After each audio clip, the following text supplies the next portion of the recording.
para aprenderse bien. Ese es el temario, donde hay como un listado, un punteo de las cosas que hay que aprenderse, y para que ordenemos mejor la materia. Les recomiendo tenerlo a mano cuando estén estudiando para ordenarse. Y después les voy a mostrar el PowerPoint y vamos a empezar la clase, y al final vamos a nosotros resolver 20 preguntas frecuentes que se hacen en los exámenes de grado, ¿ya? Así que, dicho esto, empecemos. Voy a primero exhibirles el temario. Aquí estamos. Primero, nosotros habíamos visto estas pruebas al principio, o sea, en otra clase, pero igual vamos a hacer un resumen general para no perdernos. Vamos a ver la prueba instrumental, y a propósito de esto vamos a estudiar obviamente los instrumentos, su definición y su clasificación, y de ahí vamos a partir nuestro estudio primero con los instrumentos públicos, también dando una definición de ellos, sus requisitos. Vamos a poner especial énfasis en los instrumentos públicos que no son escritura pública. Después vamos a estudiar la escritura pública, su concepto y sus requisitos, la oportunidad procesal para presentar los instrumentos, cómo se acompañan los instrumentos al juicio, los instrumentos que son considerados públicos en juicio, el valor probatorio de los instrumentos públicos. Luego nos vamos al instrumento privado, donde también vamos a estudiar la definición, vamos a estudiar esta institución del reconocimiento, que es la única hipótesis en que un instrumento privado efectivamente podría tener valor en el juicio. Vamos a estudiar cómo se acompaña en el juicio y el valor probatorio. Luego en la prueba confesional, una definición de confesión. Aquí también los requisitos, un segundo, los requisitos de la confesión. La clasificación, y luego vamos a hablar de la confesión judicial, su oportunidad procesal, el procedimiento de absolución de posiciones, junto con su concepto, las obligaciones del absolvente y también el valor probatorio de la confesión. Luego nos vamos a la prueba testimonial, donde vamos a definir a los testigos, vamos a clasificar a los testigos, vamos a ver quiénes pueden ser testigos, y a propósito de eso vamos a hablar de las inhabilidades, que pueden ser absolutas y relativas. Bien. Absolutas y relativas. Vamos a hablar de las tachas, que es este incidente especial por el cual yo puedo hacer valer la inhabilidad de algún testigo, la oportunidad procesal para presentar la prueba testimonial y el procedimiento para hacerlo. Vamos a hablar de la lista de testigos, la minuta de puntos de prueba, las obligaciones y los derechos de los testigos y la audiencia misma de rendición de prueba testimonial y después su valor probatorio. Vamos a también hablar de la prueba pericial, el concepto de perito, quiénes pueden ser peritos, el procedimiento de designación de los peritos, la oportunidad procesal en que se puede hacer valer este medio probatorio y el valor probatorio. Luego nos vamos a la inspección personal del tribunal, donde van a ver que aquí lo que hay que saber es un concepto, la oportunidad procesal y su valor probatorio, y luego las presunciones, que ahí también nos estudiaremos el concepto y el valor probatorio. Dicho esto, empecemos. Déjenme ubicar el PowerPoint un momento y le damos.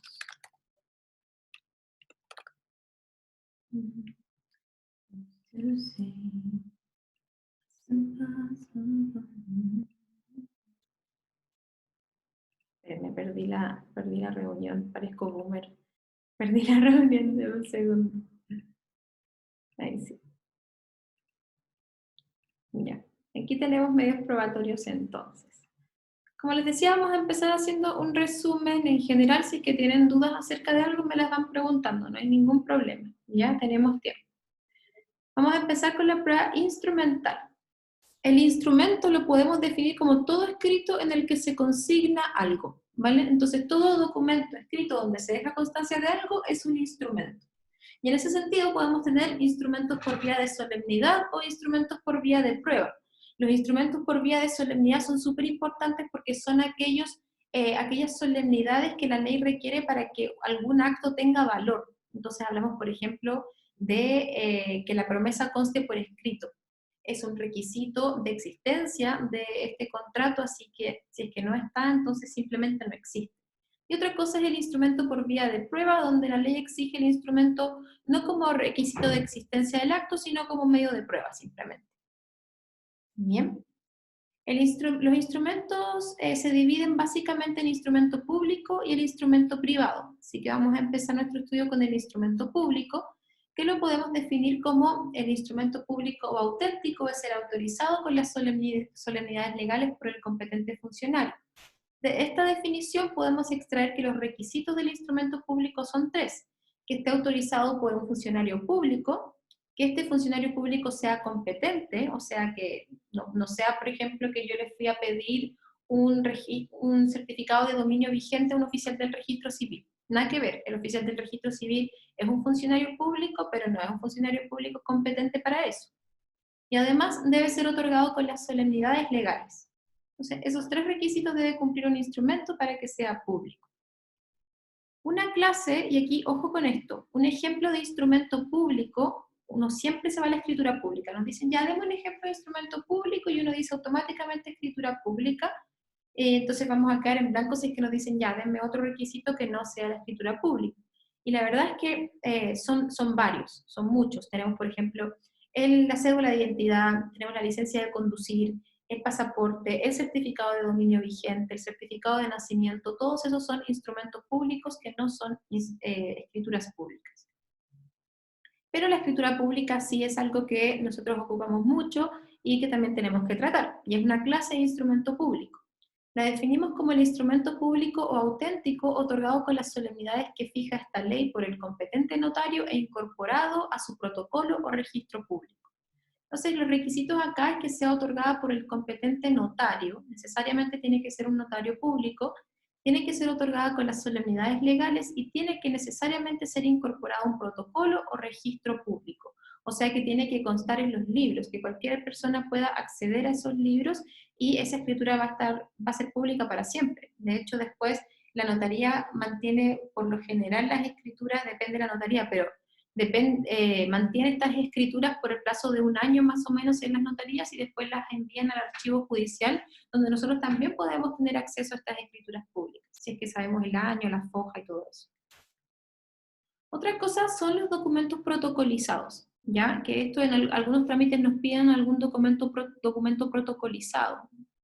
La protocolización es agregar un documento al final del registro de un notario a pedido de quien lo solicite. Ojo que el hecho de que un documento esté protocolizado no transforma ese instrumento privado en un instrumento público, sigue siendo un instrumento privado. Lo que pasa, la utilidad, ¿por qué yo podría protocolizar un documento? ¿Cuál sería la utilidad de eso? Es que al momento de protocolizarlo, la protocolización misma nos va a dar una fecha cierta acerca de la fecha de la protocolización. Me explico, yo puedo celebrar un instrumento público y en verdad, perdón, puedo celebrar un instrumento privado, firmar un instrumento privado con alguien, y en verdad esto no va a tener ningún valor probatorio de entrada, ¿cierto? En principio.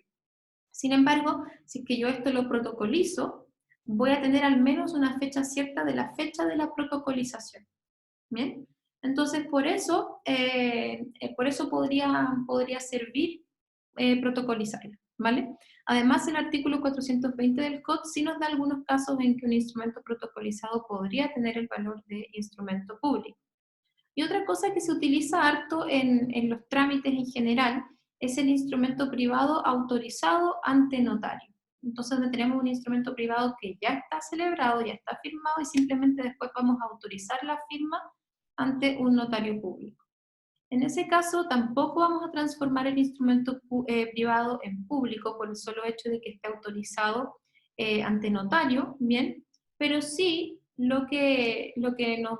para lo que nos puede servir el instrumento privado autorizado ante notario, primero es que el notario podríamos citarlo como testigo, ¿cierto? Podríamos citarlo como testigo para que diga que efectivamente él autorizó este instrumento. Podría ser por eso, pero también su utilidad más importante es que la autorización de ciertos títulos de créditos sí transforma esos títulos de crédito en instrumentos públicos, ¿vale?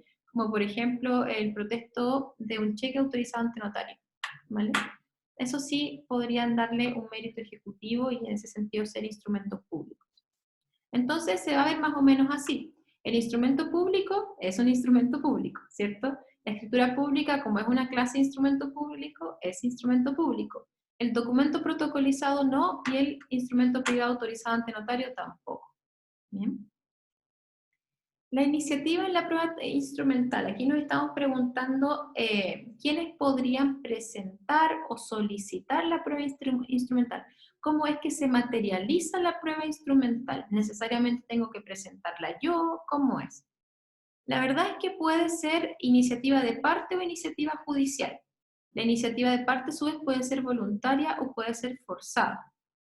Y la iniciativa, ay, ¿por qué no se pasa esto? La iniciativa de parte, entonces, puede ser voluntaria o puede ser forzada. La voluntaria sería la que conocemos, que es el acompaña documentos, ¿cierto? Yo voluntariamente estoy acompañando instrumentos al juicio. Y la iniciativa forzada se daría en los casos en que yo no tengo el instrumento que yo quiero presentar al juicio, sino que lo tiene la otra parte.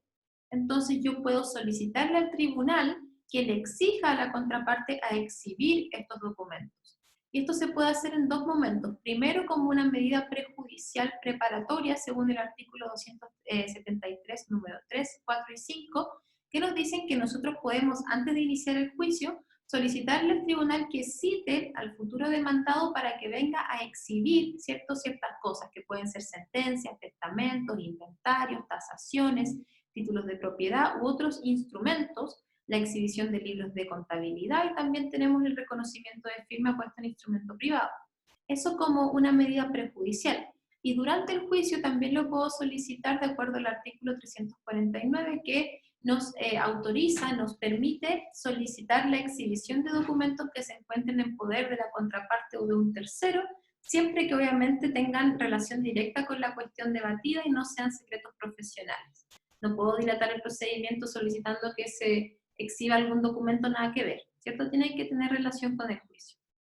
Eso con respecto a la iniciativa de parte. También podemos hablar de iniciativa judicial en el caso en que el tribunal, después de citar a las partes a oír sentencia, lo solicita como una medida para mejor resolver.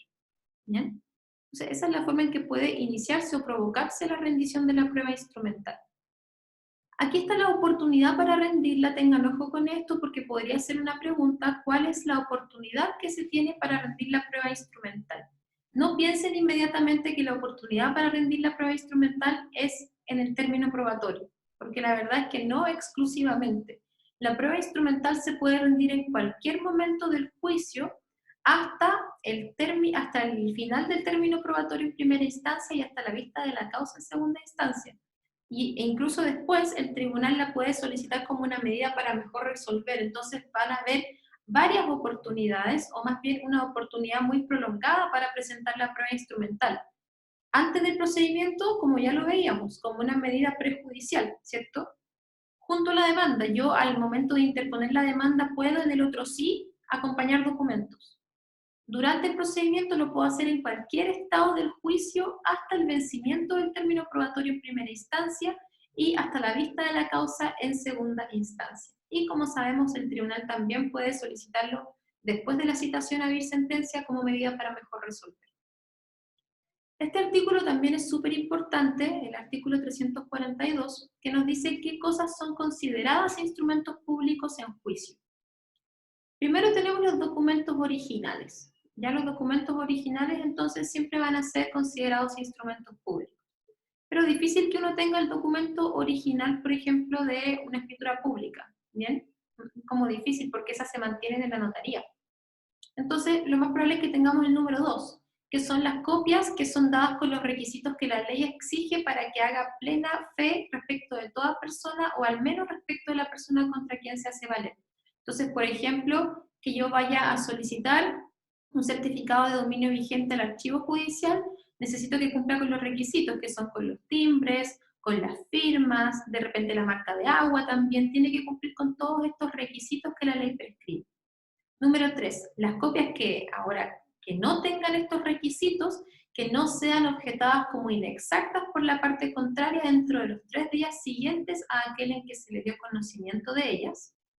Luego, las copias que sí fueron objetadas, en el caso del número anterior, sean cotejadas y halladas conforme con sus originales o con otras copias que hagan fe respecto de la parte contraria.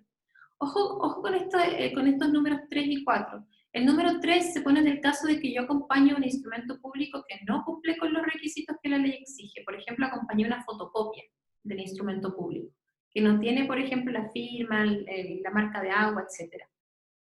Entonces, si es que yo acompaño esto y la otra parte no la objeta como inexacta en el plazo de 3 días, igual va a ser considerado un instrumento público.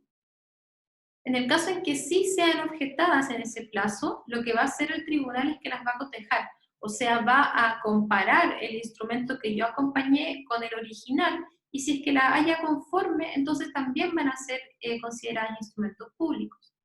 También tenemos los testimonios que el tribunal manda a agregar durante el juicio, autorizados por su secretario o por otro funcionario competente, y sacados de los originales o de copias que reúnan las condiciones indicadas en el número anterior, y los documentos electrónicos suscritos mediante firma electrónica avanzada.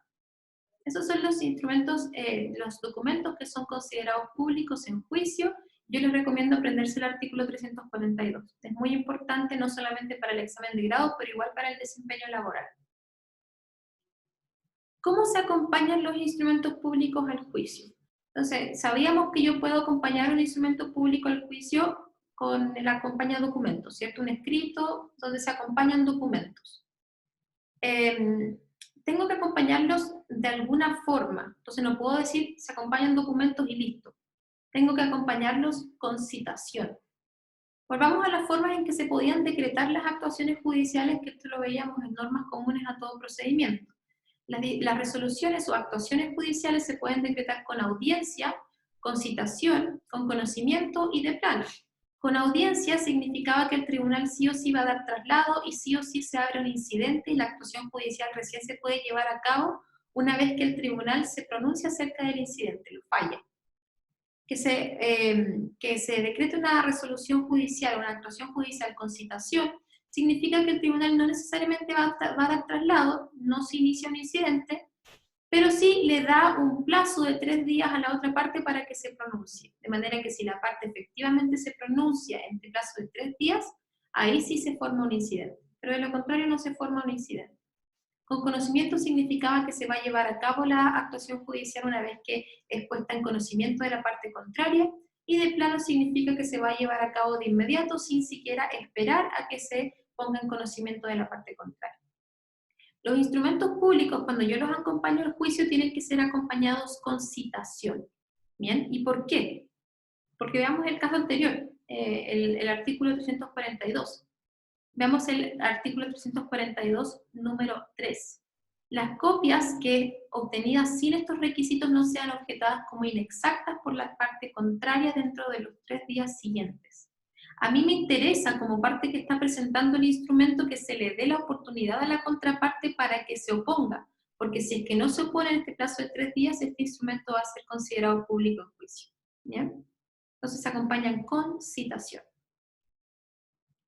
¿Cuál es el valor probatorio del instrumento público? Aquí aplicamos lo que establece el artículo 1700, que dice que el instrumento público hace plena fe en cuanto al hecho de haberse otorgado y su fecha, pero no en cuanto a la verdad de las declaraciones que en él hayan hecho los interesados. En esta parte no hace plena fe, sino contra los declarantes. ¿Qué les recomiendo yo para responder esta pregunta del valor probatorio del instrumento público? Que es como una respuesta larga. Yo les recomiendo, bueno, decir que, bueno, el instrumento público goza de una presunción de autenticidad. Esto quiere decir que goza de una presunción de que efectivamente es auténtico, es real, que se haya otorgado realmente el instrumento por las personas que ahí aparecen, que se haya autorizado por el funcionario que ahí aparece también, y que las declaraciones que hubieran prestado las partes a su otorgamiento sean las que el instrumento consigna. O sea, yo lo primero que diría es esto de la presunción de autenticidad. Si dice que estas partes lo celebraron, es porque estas partes lo celebraron. Si dice que este funcionario público lo firmó, es porque este funcionario público lo firmó. Y si dice que las partes dijeron esto, es porque las partes efectivamente dijeron esto. Esa es la presunción de autenticidad. Claro, podemos entrar a distinguir cosas más en detalle, pero yo estoy segura que si ustedes dicen eso, la pregunta llegaría hasta ahí y los llevarían a otro tema. Pero analicemos el detalle en todo caso. Entonces vamos a decir que hace plena prueba, hace plena fe respecto de que estas son las personas y que estas fueron las declaraciones que hicieron. No respecto a la verdad de las declaraciones. Ojo ahí, lo que hace plena prueba es que efectivamente las partes dijeron eso. No que lo que dijeron es verdad, pero de que dijeron eso, dijeron eso. Eso es lo que se establece como presunción de autenticidad. Entonces podemos distinguir El valor probatorio del instrumento público, entonces, el hecho de haberse otorgado, la fecha del instrumento y el hecho de haberse formulado estas declaraciones hace plena prueba. Y con respecto a la veracidad de las declaraciones, vamos a tener que distinguir, o sea, si es que acaso lo que se declara ahí es verdad o no. Vamos a distinguir entre lo que dice el funcionario público y lo que dicen las partes. ¿Bien? Con respecto a lo que dice el funcionario público, vamos a tener que ver si es que el funcionario público declaró algo en el instrumento público en relación a lo que él mismo pudo ver o en relación a sus hechos propios o respecto a hechos que él mismo ha comprobado, va a ser plena prueba en cuanto a la veracidad de esas cosas que él mismo pudo corroborar. Pero respecto de cosas que él corrobore, como que le dice otra persona o ciertas declaraciones de otras personas, no hace plena prueba. Solamente él va a consignar lo que esa persona dijo, pero no hace plena prueba respecto de lo que dicen otras personas. Y con respecto a la veracidad de lo que dicen las partes, entonces la verdad es que no va a ser, por regla general, no va a ser plena prueba, ¿vale? No va a ser plena prueba, sino en cuanto al hecho de haberse efectuado estas declaraciones. Un segundito. Javiera nos pregunta, Mari, para poder destruir esta autenticidad se debe impugnar el documento, por ejemplo, con la nulidad del instrumento. Así es. Para poder destruir esta presunción de autenticidad, efectivamente vamos a la impugnación del instrumento público que vamos a ver de inmediato. Pero esa es la forma, la impugnación. Y con respecto al valor probatorio respecto de terceros, la verdad es que tiene la misma fuerza probatoria en cuanto a las mismas cosas respecto de terceros. Porque por eso es un instrumento público. Todas las partes, todas las personas pueden acceder a él. Aquí hemos llegado a lo que nos preguntaba la Javi, que es la forma en que yo puedo impugnar un instrumento público. Y la verdad es que como este instrumento público goza de una presunción de autenticidad, las formas en que yo puedo impugnarlo o oponerme a él de alguna forma son bastante restringidas. Tenemos la nulidad del instrumento, la falsedad material y la falsedad ideológica. Con respecto a la nulidad del instrumento, vamos a poder impugnar el instrumento por vía de la nulidad cuando no se cumplan con los requisitos del instrumento. Ya sabíamos que el instrumento público en general tiene 3 requisitos: que sea autorizado por un funcionario público, que este funcionario público sea competente y que tenga las solemnidades legales. Y por el otro lado, la escritura pública tenía que ser otorgada por un notario competente con las solemnidades legales y además incorporada al protocolo o registro público. Si es que se omite cualquiera de estos requisitos, entonces yo puedo impugnar el instrumento por vía de la nulidad del mismo. Otra forma en que yo puedo impugnar un instrumento sería a través de la falsedad material, o sea, la falta de autenticidad. Yo aquí estoy alegando que este instrumento no ha sido realmente otorgado, es un instrumento inventado, ¿cierto? O el que no ha sido autorizado por el funcionario o otorgado por las personas que en él se expresan. Entonces falta la autenticidad. Fíjense que en el caso anterior nosotros estábamos diciendo que no fue, por ejemplo, otorgado por un funcionario competente. En el caso que yo les decía, que yo pedí un certificado de dominio vigente en el registro civil, ¿cierto? Es incompetente, entonces nulidad. Aquí me estoy poniendo en el caso en que yo dije que lo firmó, por ejemplo, el archivero judicial, pero en verdad forjé la firma. No era el archivero judicial quien lo firmó. Y además puedo también impugnarlo por vías de que las declaraciones que se consignaron en ese instrumento no son las que efectivamente se declararon en ese momento. Y para las partes, para poder acreditar la falta de autenticidad, pueden valerse de todos los medios de prueba, incluso la prueba testimonial. Bien. Cuando hablamos de la falta de autenticidad, o sea, la falsedad de la escritura pública, el legislador establece una regla especial en el artículo 429 que nos dice que la forma para invalidar una escritura pública requiere la concurrencia de 5 testigos, que todos los testigos estén contestes en el hecho y en sus circunstancias esenciales, que no estén tachados, que estén legalmente examinados y que den razón de sus dichos, y que sus declaraciones no sean desvirtuadas por otra prueba, y que los testigos acrediten que la parte que dice haber asistido personalmente al otorgamiento, o el escribano que se refiere al notario, o alguno de los testigos instrumentales ha fallecido con anterioridad o ha permanecido fuera del lugar del juicio en el día del otorgamiento y en los 70 días siguientes. Esa es la forma en que podríamos impugnar la escritura pública en concreto. Pero como saben, aquí ojo, el instrumento público se impugna por falta de autenticidad por cualquier medio probatorio. La escritura pública, según lo establecido en el artículo 429 del Código de Procedimiento Civil. Y tenemos también ahora la impugnación por vía de la falsedad ideológica del instrumento, o sea, la falta de verdad. ¿Ya? Aquí, para ser completamente correctos, en estricto rigor, no estamos ante una impugnación del instrumento público, porque estamos ante un instrumento público que formalmente cumple con todos los requisitos legales. No es ni falso y además cumple con todos los requisitos que la ley establece. Lo que se pretende con esta impugnación a la verdad es sostener que las declaraciones de las partes fueron mentiras. O sea, estamos diciendo sí, las partes efectivamente dijeron eso, y así se consignó en el instrumento, pero lo que dijeron es mentira. ¿Bien? Para que tengan ojo ahí con la falsedad, la falta de verdad. Vamos al instrumento privado, ¿ya? El instrumento privado es todo escrito donde se deja constancia de un hecho otorgado por los particulares sin intervención de un funcionario público. Aquí no tienen presunción de autenticidad. Esa es la gran diferencia con los instrumentos públicos. El instrumento privado solamente va a tener valor probatorio en el juicio en la medida en que sean reconocidos. Así, en el instrumento privado pongan así, en palabras grandes, en toda la página de la portada con destacador, tienen que ser reconocidos, porque si es que no son reconocidos no tienen ningún valor. ¿Ya? En ese sentido, el reconocimiento, según el artículo 346, puede ser expreso, tácito o judicial. El reconocimiento expreso puede darse en dos situaciones: que la persona a cuyo nombre aparece otorgado, ¿verdad?, o la parte contra quien se quiere hacer valer, la contraparte, así lo haya declarado en juicio, ¿cierto? Yo reconozco que ese instrumento privado efectivamente corresponde al que yo firmé en esta fecha, ¿cierto?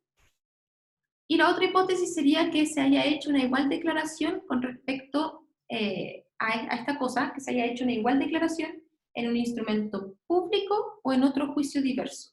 Entonces, si en un instrumento público, en otro instrumento público, esta parte reconoció el instrumento privado, entonces también hay un reconocimiento expreso. O si es que lo reconoció en otro juicio, ahí también. El reconocimiento tácito es el caso del artículo 346, número 3 del Código de Procedimiento Civil, que establece que cuando el instrumento privado haya sido puesto en conocimiento de la parte contraria y ésta no alega su falsedad o falta de integridad dentro de los 6 días siguientes a su presentación, en ese caso el tribunal debe apercibir a aquella parte con el reconocimiento tácito del instrumento si nada expone dentro de dicho plazo. Entonces, el reconocimiento tácito supone que una vez que yo presento el instrumento privado, la otra parte va a tener un plazo de 6 días para oponerse. Y si es que no lo hace, en ese plazo de 6 días, siendo debidamente apercibido, se va a presumir, ¿verdad?, que reconoce, o sea, que opera este reconocimiento tácito. Y lo que la contraparte podría hacer en ese plazo de 6 días, entonces, es oponerse, objetarlo, y lo podría hacer a través de la falta de autenticidad o la falta de integridad del instrumento privado. Y por último tenemos el reconocimiento judicial, que sería aquel que se pone en el caso en que en este plazo de 6 días efectivamente la contraparte se opuso al instrumento privado, pero el tribunal lo investigó, ¿verdad? Se sujetó a prueba y el tribunal reconoció, o más bien, mala palabra, el tribunal tuvo, ¿verdad?, por reconocido el instrumento, en virtud de las pruebas que se rindieron en su momento. ¿Bien? Esto se relaciona, el tema del reconocimiento se relaciona mucho con esto que es súper importante de la forma en que se deben acompañar los instrumentos privados al juicio. Si es que el instrumento privado emana de alguna de las partes, entonces tiene que acompañarse con conocimiento y bajo el apercibimiento del artículo 346, número 3. Entonces, literalmente, yo voy a decir, acompaña documentos, solicito que se tenga por acompañado el instrumento privado, tanto, con apercibimiento establecido en el artículo 346, número 3. ¿Por qué me interesa a mí eso? Porque a mí me interesa que el tribunal efectivamente le haga este apercibimiento a la contraparte para que le diga, usted tiene el plazo de 6 días para oponerse y si no lo hace, se va a tener por reconocido el instrumento. ¿Ya? Entonces así tengo que acompañar el instrumento privado si es que emana de alguna de las partes. Ahora, diferente historia es la del instrumento privado que emana de un tercero. En ese caso, obviamente que no puedo acompañarlo con el apercibimiento del reconocimiento, porque no puedo esperar que la contraparte reconozca un documento de un tercero, ¿cierto? ¿Qué va a reconocer? Si a lo mejor ni siquiera lo ha visto, si no emana de esa parte, ¿ya? Entonces, si es que emana de un tercero, simplemente tengo que acompañarlo con citación, que podría ser, por ejemplo, piénsese en algún informe que realiza un mecánico, no lo acompañamos como prueba pericial, sino como prueba instrumental, algún informe que hace un mecánico respecto a un auto, no lo voy a acompañar con el apercibimiento del reconocimiento, ¿cierto? Que va a reconocer la otra parte si nunca ha visto este informe, así que lo acompaño con citación. ¿Ya? ¿Queda claro esto del reconocimiento, la forma de acompañarlo y todo eso?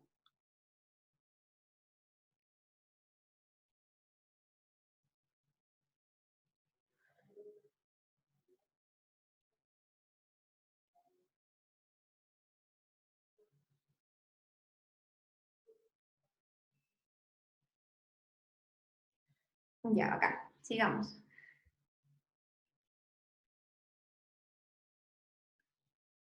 El valor probatorio del instrumento privado vamos a tener que distinguir. Con respecto a los instrumentos privados que emanan de alguna parte, o sea, de las partes del procedimiento, solamente van a tener valor probatorio en la medida en que hayan sido reconocidos o mandados a tener por reconocidos. Si es que no fueron reconocidos, no tienen valor probatorio. Si es que fueron reconocidos, entonces vamos a aplicar las mismas reglas en relación al instrumento público. Esto sí es que el instrumento privado efectivamente fue reconocido o mandado a tener por reconocido. ¿Y cuáles eran los instrumentos que podían ser reconocidos? Los que emanan de las partes. Con respecto a los instrumentos que emanan de terceros, entonces la única forma en que podríamos atribuirle valor probatorio es en la medida en que nosotros después citemos durante el término probatorio a este tercero para que venga a prestar declaración. ¿Ya? Entonces, el instrumento privado mismo que emana un tercero por sí mismo no tiene valor probatorio. Me sirve como para tener congruencia. Por ejemplo, ahora soy diligente, ahora acompaño el informe del mecánico y después lo voy a citar para que venga a prestar testimonio, ¿verdad?, acerca de este informe que el tribunal ya tiene, ¿cierto? Para eso me sirve. Vamos ahora a la prueba confesional, a la confesión.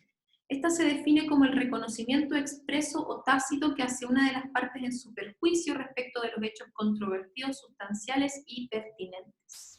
Ojo con los requisitos de la confesión porque necesariamente tiene que reunir con ciertos requisitos para que tenga valor probatorio. Tiene que ser una declaración unilateral exenta de vicios y tiene que emanar de alguna de las partes del proceso. Ese reconocimiento tiene que recaer sobre hechos precisos y determinados que sean trascendentes. No son confesiones vagas, son hechos explícitos. El reconocimiento de los hechos tiene que necesariamente perjudicar a la parte que formula la declaración y el reconocimiento debe efectuarse con la intención consciente y dirigida del confesante de reconocer un hecho que le perjudica. ¿Esos son los requisitos? ¿Hay que aprendérselos? Sí, yo diría que sí. Ojo que hay casos en que no se admite la prueba confesional y tampoco se admite la prueba testimonial, ¿vale? Que sería, por ejemplo, la falta de instrumento público no puede suplirse por otra prueba en los actos y contratos en que la ley requiere esa solemnidad. Entonces recuerden ahí los instrumentos por vía de solemnidad. Hay ciertos instrumentos que yo puedo probar o con el instrumento o con el instrumento. No puedo suplirlo por ninguna otra forma, como por ejemplo ciertas obligaciones que excedan cierto monto, estas tienen que constar por escrito. También en el juicio de separación de bienes por el mal estado de los negocios del marido, la confesión de este no va a ser prueba, y la declaración de uno de los cónyuges que afirme ser suya o debérselo una cosa perteneciente a la sociedad conyugal, ni la confesión del otro, ni ambas juntas se estimarán suficiente prueba aunque se hagan bajo juramento. ¿Bien? Entonces, ojo que este último caso se refiere a la sociedad conyugal, donde decíamos, donde estudiábamos en civil, que hay ciertas presunciones para proteger a terceros de que ciertos bienes le pertenecen a la sociedad conyugal. Entonces después no se puede tomar como excusa que uno de los cónyuges diga, no, ese es un bien propio mío, entonces no puedes ejecutar tu acción sobre este bien. No, eso no sirve porque se presume que son bienes de la sociedad conyugal y no se va a admitir esto ni siquiera si es que, como se dice acá, si es que ambos cónyuges así lo confiesan. ¿Cómo se clasifica la confesión? Esta admite varias clasificaciones y sí, la clasificación de la confesión es importante. Según ante quién se presta, la confesión puede ser judicial y extrajudicial. Según cómo se genera, puede ser espontánea y provocada. Según cómo se verifica, puede ser expresa o tácita. Según cómo se expresa, puede ser verbal o escrita. Según su iniciativa, esta iniciativa puede provenir o de una parte o del tribunal, en el caso de las medidas para mejor resolver. Según su contenido, puede ser pura y simple, calificada y compleja. Según su divisibilidad, obviamente puede ser divisible e indivisible. Según su valor probatorio, puede ser eficaz e ineficaz. Y según los hechos sobre los cuales recae, puede ser acerca de hechos personales del confesante o hechos no personales del confesante. Primero, con respecto a esta clasificación de según ante quién se presta, puede ser judicial o extrajudicial. La confesión judicial es aquella que se presta ante el tribunal que conoce de la causa o ante el tribunal exhortado en que se delegó competencia, y la confesión extrajudicial es aquella que se presta fuera de este proceso, sea en un juicio diverso o fuera del juicio. Ojo, la confesión judicial es aquella que se presta en este procedimiento.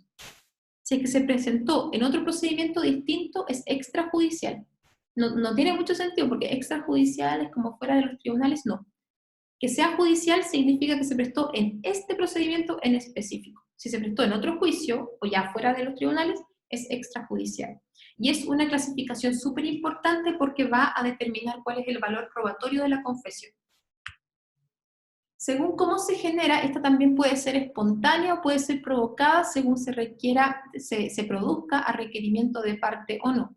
La espontánea es aquella que se produce sin requerimiento de parte, la persona llega y confiesa, mientras que la provocada se produce porque o el tribunal la solicitó a través de una medida para mejor resolver, o porque lo solicitó la contraparte a través del procedimiento de absolución de posiciones. Y la confesión, perdón, esta clasificación es importante porque vamos a ver que siguen distintos procedimientos. Según cómo se verifica, puede ser expresa y puede ser tácita. La confesión expresa es aquella que se verifica en términos categóricos y explícitos. Y la tácita es aquella que no se verifica en términos formales y explícitos, sino que se produce en virtud de haberse dado las condiciones que la ley establece para que el tribunal la dé por establecida en el procedimiento de absolución de posiciones. Si es que no le queda claro esto de la confesión tácita, tranqui, porque en el trámite de la absolución de posiciones nos va a quedar clarísimo. La confesión tácita supone que el confesante no fue y dijo, sí, yo hice esto, después hice esto, no. El confesante no llegó, por ejemplo, a la audiencia de absolución de posiciones, no llegó por segunda vez, o simplemente fue y no quiso responder. En ese caso se le tiene por confeso y por eso opera la confesión tácita. Según cómo se verifica, sabemos que puede ser verbal o puede ser escrita según conste en un instrumento o se preste oralmente ante testigos. Y según la iniciativa, vemos que puede haber una iniciativa de parte como una medida prejudicial. Aquí también puede ser, ¿vale? Puede ser una medida prejudicial preparatoria o una medida prejudicial probatoria. También puede rendirse durante el juicio para acreditar algún hecho, y ojo ahí, la confesión también se puede solicitar en cualquier momento del juicio, ¿vale? No es obligatorio solicitarla dentro del término probatorio. De hecho, y esto háganselo en una nubecita, en un cuadradito en sus apuntes, el único medio de prueba que en estricto rigor solamente se puede presentar en el término probatorio es la prueba testimonial. Todos los otros los puedo solicitar en otros momentos también, como la confesional. Bien. Y también puede ser una iniciativa del tribunal como medida para mejor resolver después de la citación a oír sentencia. Según los hechos sobre los cuales recae, vemos que puede recaer sobre hechos personales del confesante o sobre hechos no personales, según fue el mismo confesante el que puede acreditar estos hechos porque son hechos que él hizo o porque él escuchó, etc. Según su valor probatorio puede ser eficaz e ineficaz si es que produce o no algún efecto probatorio, ¿cierto? Aquí se pone un poquito más complicada la cosa porque según su contenido tenemos la confesión pura y simple, la calificada y la compleja. La confesión pura y simple es aquella donde el confesante niega o afirma categóricamente el hecho sin agregar ni modificar nada. Dice sí, es así, no, no es así, listo. La confesión calificada es aquella donde el confesante reconoce categóricamente el hecho controvertido, pero le agrega algún hecho o circunstancia que viene a alterar su naturaleza jurídica.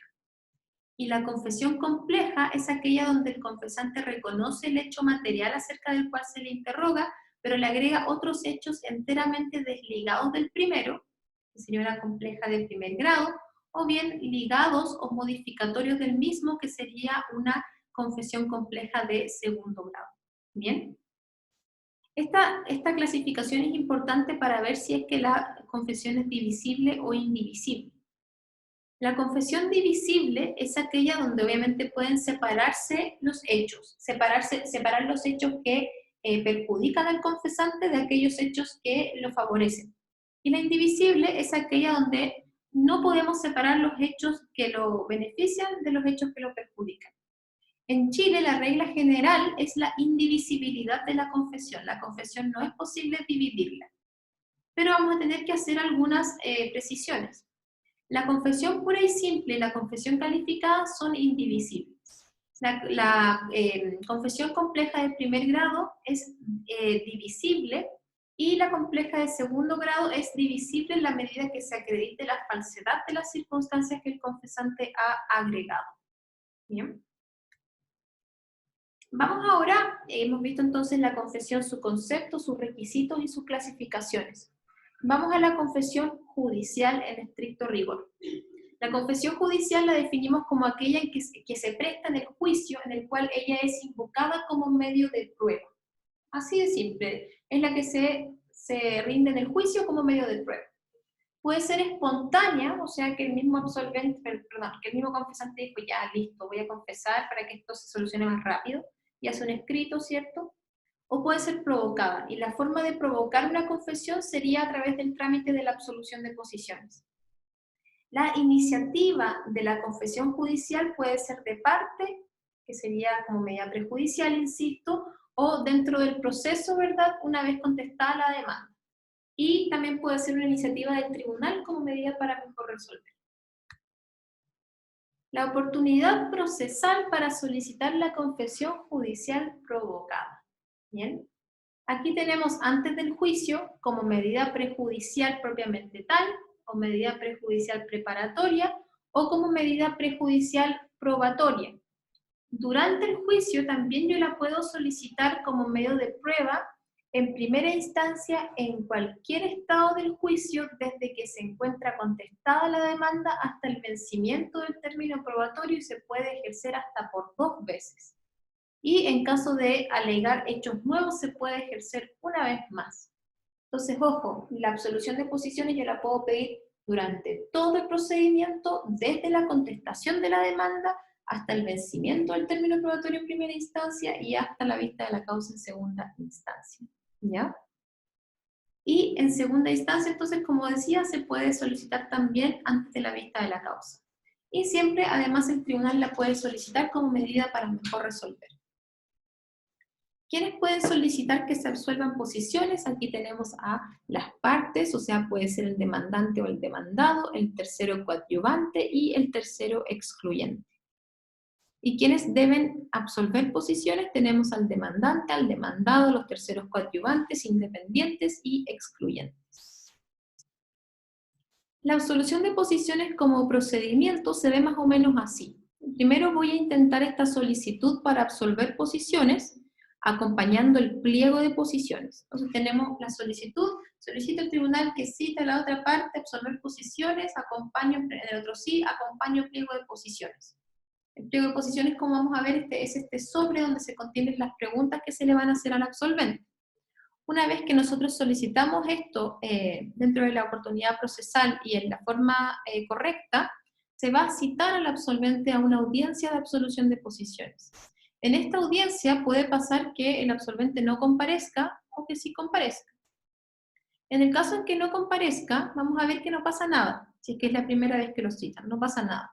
Lo que ahí yo tengo que hacer es solicitar que se le cite por segunda vez, y si es que por segunda vez no comparece, entonces ahí se podría producir la confesión tácita, que ya la vamos a ver. Y también podría ser que el absolvente efectivamente comparezca a la audiencia de absolución de posiciones, donde puede tomar dos actitudes también. Puede ser que ya responda derechamente, en cuyo caso se produce una confesión expresa, y puede ser que no responda o que dé respuestas evasivas, en cuyo caso se da la confesión tácita. Estudiemos cada uno de estos pasos, ¿bien? Tenemos primero la solicitud para absolver posiciones. Voy a intentar entonces primero este escrito donde yo estoy solicitando que se cite la parte contraria a una audiencia a absolver posiciones. Ojo que tengo que solicitar que se cite a la otra parte para que comparezca personalmente, porque si no también podría venir el mandatario judicial. Podría, si es que no solicito que comparezca personalmente, eventualmente podría ser citado o podría comparecer el abogado de la contraparte. Y también tengo que solicitar que se mande citar para hora y día determinados al litigante para que comparezca a absolver posiciones de acuerdo al pliego que se acompaña. Entonces tengo que acompañar un pliego de posiciones, que es una lista de preguntas donde se solicita, ¿verdad?, que se respondan a ciertas cosas específicas. Es un listado de preguntas. Y estas se acompañan en un sobre.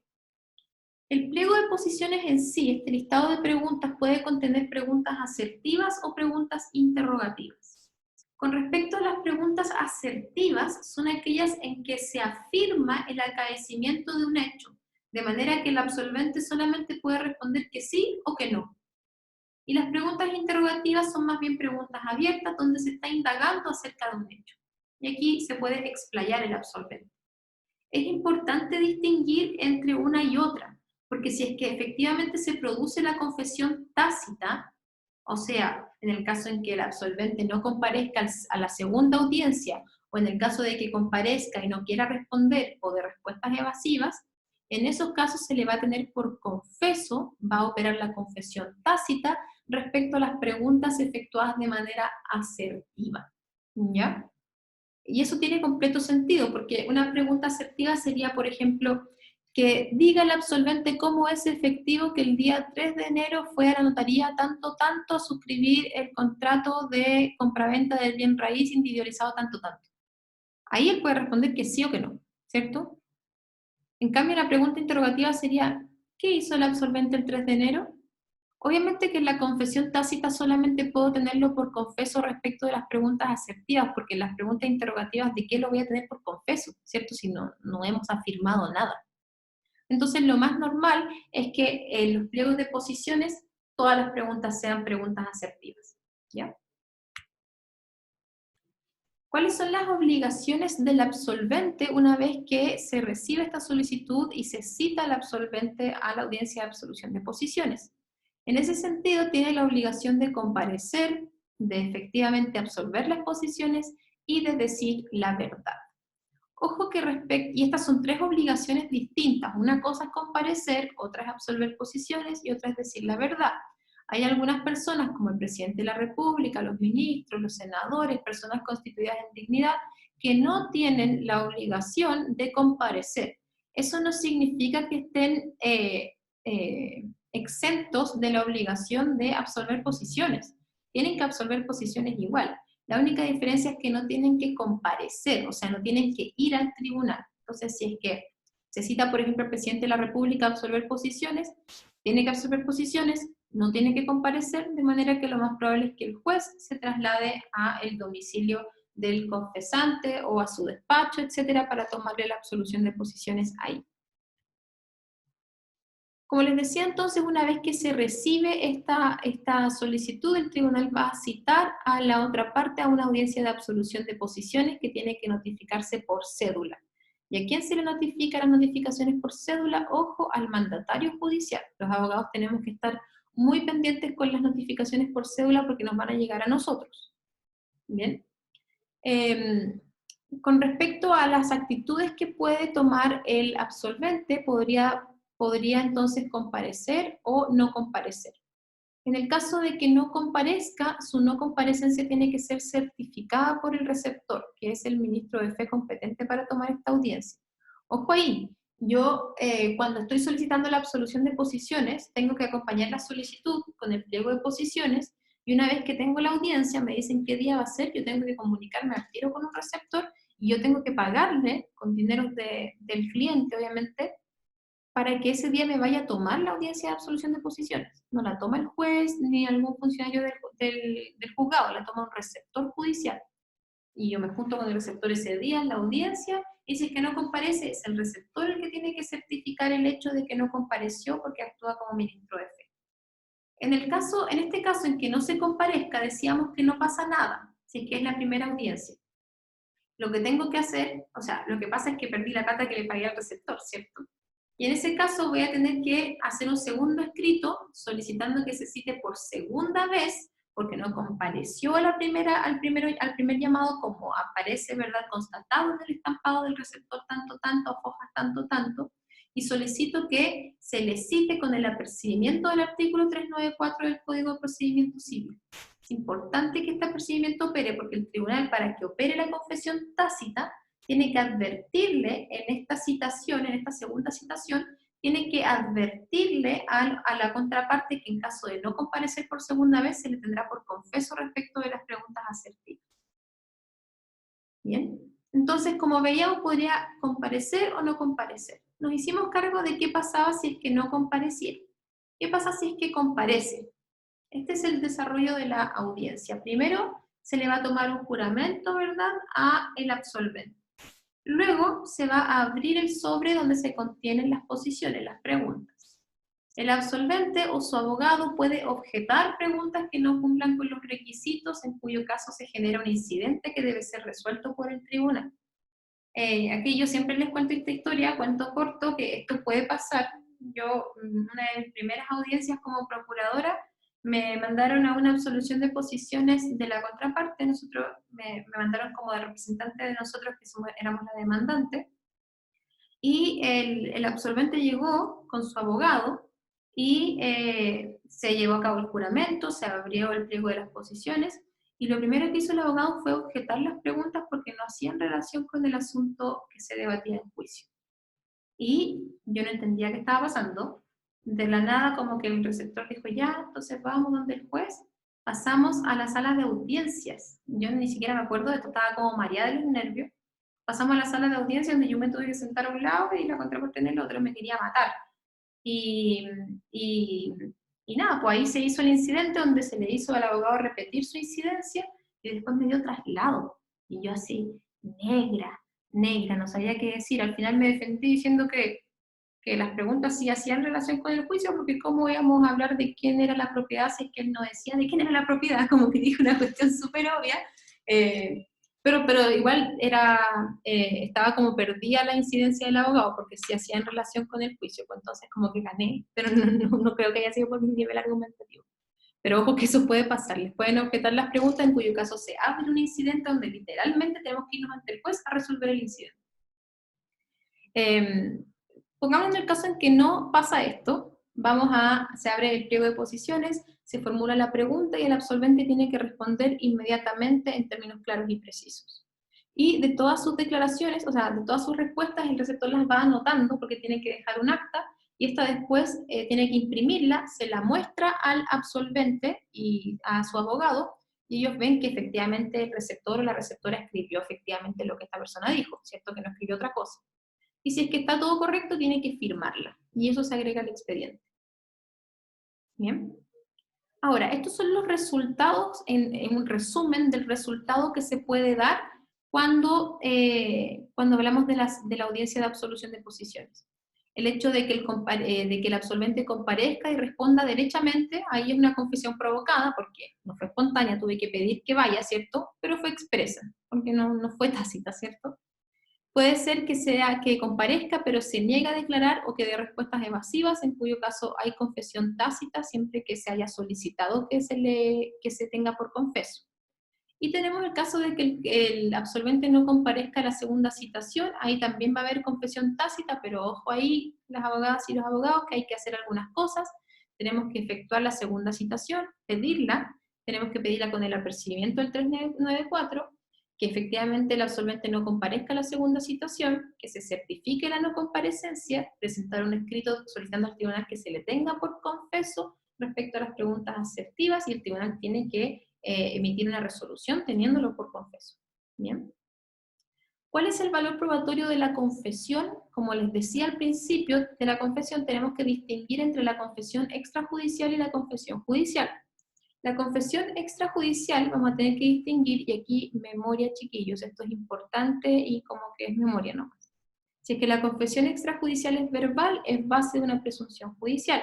Si es que es escrita, tiene el valor de la prueba instrumental, vamos a tomar como que es un instrumento. Si es que es prestada en presencia de la parte que la invoca, es una presunción grave. Ya vamos a ver qué significa que sea una presunción grave. Si es prestada ante un juez incompetente pero con jurisdicción, es una presunción grave de nuevo. Si es prestada en otro juicio diverso, confesión grave otra vez. Y si es que es prestada en un juicio diverso pero seguido entre las mismas partes, puede ser plena prueba. Ojo ahí porque esa es una pregunta que he visto varias veces. ¿En qué caso la confesión extrajudicial puede tener el mérito de plena prueba? Bueno, ese es el caso en el que se haya prestado una confesión en un juicio diverso, pero entre las mismas partes que litigan. Vamos a la confesión judicial, el valor probatorio de la confesión judicial. Aquí vamos a tener el mérito de plena prueba en la medida en que haya recaído sobre hechos personales del confesante. Plena prueba. Si es que recae sobre hechos no personales, aquí también se produce plena prueba, pero se puede desvirtuar con otro medio de prueba. Es como súper extraña esta situación. Pero si la confesión se recae en hechos personales, plena prueba y punto. Si es que recae sobre hechos no personales, plena prueba, pero puede ser desvirtuada por otros medios de prueba. Vamos ahora a la prueba testimonial. ¿Hay dudas, queridos?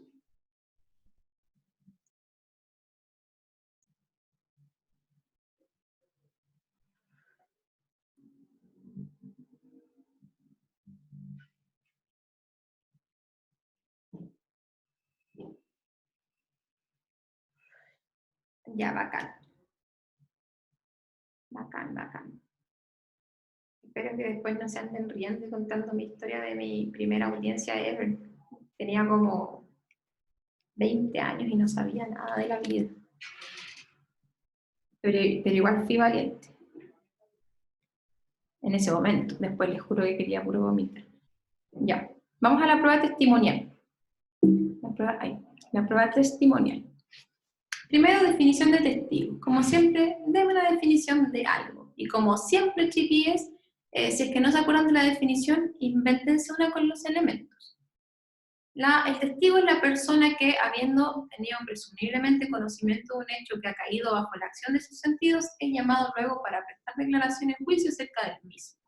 Pero pueden hacerse una más fácil, como por ejemplo, testigo es una persona que tiene conocimiento acerca de los hechos que se debaten en juicio porque los vio por sí mismos, o porque los escuchó de alguna parte, o porque asistió a la fecha en que se suscribió un instrumento y ahora es llamado al juicio para que hable sobre esos hechos, ¿cierto? Hablemos de los elementos y siempre vamos a tener una definición a la mano.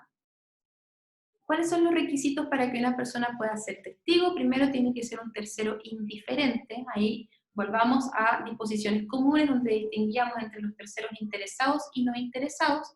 Tiene que tratarse de un tercero no interesado. Tiene que declarar sobre hechos precisos. Tiene que conocer los hechos por haberlos percibido por sus propios sentidos o por el dicho de otro, y debe ser capaz, o sea, no debe tener alguna inhabilidad.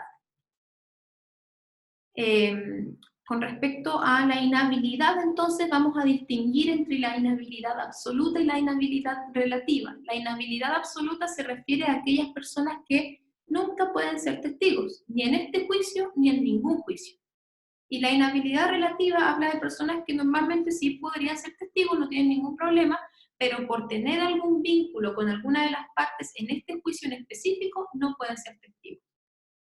El artículo 357 nos habla de las inhabilidades absolutas, que son los menores de 14 años, aunque ojo, que el menor de 14 años, si es que el juez declara que tiene Discernimiento podría sí prestar declaración y estimar su declaración como base de una presunción judicial. Tenemos los que se hallan en interdicción por causa de demencia, los que se hallan privados de razón, los sordos o sordomudos que no pueden darse a entender claramente, los vagos que no tengan una ocupación o un oficio conocido, ¿bien? O los que hagan profesión de testificar en juicio, etc. Ahí apréndanse unas 4 o 5. Con respecto a las inhabilidades relativas, ya no nos referimos a personas que por sus cualidades personales no puede prestar declaración, sino que nos referimos a personas que por su vínculo que tienen con las partes en este juicio en concreto no pueden prestar declaración. Tenemos el cónyuge y los parientes legítimos hasta el 4º grado, los ascendientes, descendientes, los pupilos, los dependientes, los trabajadores, o los que el juicio del tribunal carezcan de la imparcialidad necesaria, los que tengan una relación de amistad o enemistad con las partes, etc. Hay diferencias entre la inhabilidad absoluta y la inhabilidad relativa. La inhabilidad absoluta, en la inhabilidad absoluta, el juez puede inhabilitar de oficio al testigo si es que tiene alguna causal notoria de inhabilidad absoluta. Puede como inhabilitarlo de oficio. En la inhabilidad relativa, incluso si es que es notoria esta inhabilidad relativa, se le toma igual la declaración y el tribunal se va a pronunciar acerca de su inhabilidad en la sentencia definitiva. La inhabilidad absoluta no se purgan las tachas, mientras que en la relativa se purgan las tachas cuando ambas partes presenten testigos afectos a las mismas inhabilidades.